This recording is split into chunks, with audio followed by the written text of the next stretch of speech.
Assalamualaikum warahmatullahi wabarakatuh. So, hello everyone. How are you today? So, welcome back with me again, Mr. Badrus. So, in this video, we are going to learn how to make sentence.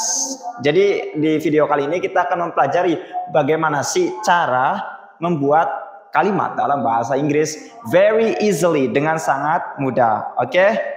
So, without any further ado, let's jump right into the lesson.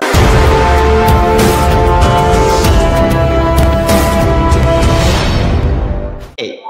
Nah, here I'm going to give you two tips. Ya, di sini saya akan memberikan kamu dua tips, ya, dua cara bagaimana cara membuat kalimat. Ya, oke. Tips yang pertama, yang paling penting adalah pelajari kosakata terlebih dahulu, ya. Pelajari kosakata dasar. Oke. This is the very important step in the beginning. Ya. Ini adalah step yang paling penting untuk mulai belajar berbahasa Inggris, ya. Bagaimana tidak? Karena ketika kita tidak tahu kosakatanya, lalu kita bagaimana cara menulis, ya kan? Bagaimana kemudian berbicara? Apa yang mau kita tulis, apa yang mau kita omongkan kalau tidak ada kosakata, oke? Nah, jadi kosakata ini sangat penting ya, teman-teman. Oke, ya, contohnya ya, di sini ada I, oke, saya, you, kamu, like, suka, ya, eat, makan, fried rice, nasi goreng, noodle, mie. Nah, ini adalah contoh kosakata dasar yang wajib kalian pelajari, ya. Oke, kemudian yang kedua adalah pelajari tata bahasa atau struktur kalimatnya. But you have to learn some basic structures, ya. Jadi kamu harus mempelajari, ya, tata bahasa yang dasar-dasar dulu, ya, guys, ya. Jadi jangan yang sulit-sulit, ya, jangan yang rumit-rumit, nanti pusing, oke? Nah, jadi ini saya akan kasih contoh, ya, tata bahasa yang mudah, yang sangat dasar, ya.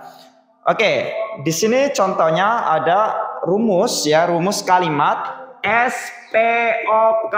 Nah, ini contoh rumus dalam bahasa Indonesia, ya. Mungkin sebagian teman-teman juga sudah pernah mempelajari, mungkin sebagian belum, ya. Jadi apa sih SPOK itu?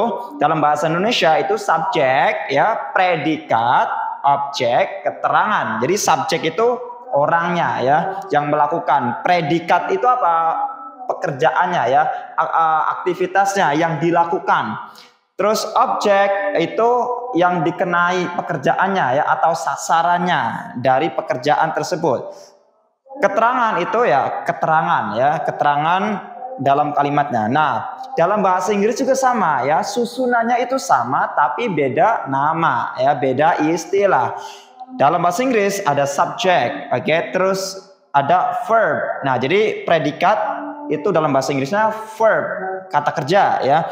Terus kemudian ada object, ya. Terus kemudian yang terakhir ada adverb. Nah, jadi adverb ini sama dengan keterangan, ya. Cuman, ya, teman-teman, ini menjadi catatan penting bahwa dalam bahasa Inggris itu, ya, objek dan adverb itu tidak selalu harus ada dalam kalimat, ya. Jadi apa yang paling wajib? Yang wajib ada dalam kalimat yaitu subjek dan verb. Nah, jadi subjek dengan kata kerjanya yang paling penting dalam bahasa Inggris. Nah, jadi objek dan adverb, kata keterangan ini hanya tambahan. Oke. Contoh, ya, contoh nih. Saya kasih contoh di sini. Saya, nah, dalam bahasa Indonesia, ya, itu subjeknya. Suka itu predikatnya, menyukai, suka.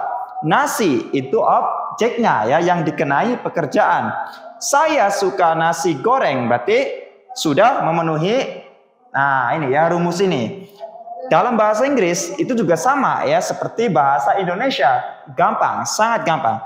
I, ya, saya, like, suka, ya, fried rice, nasi goreng, sama, ya, susunannya sama. Nah, jadi tinggal kita bagaimana mempelajari sebanyak mungkin kosakata, ya, karena susunannya kurang lebih sama dengan bahasa Indonesia. Oke.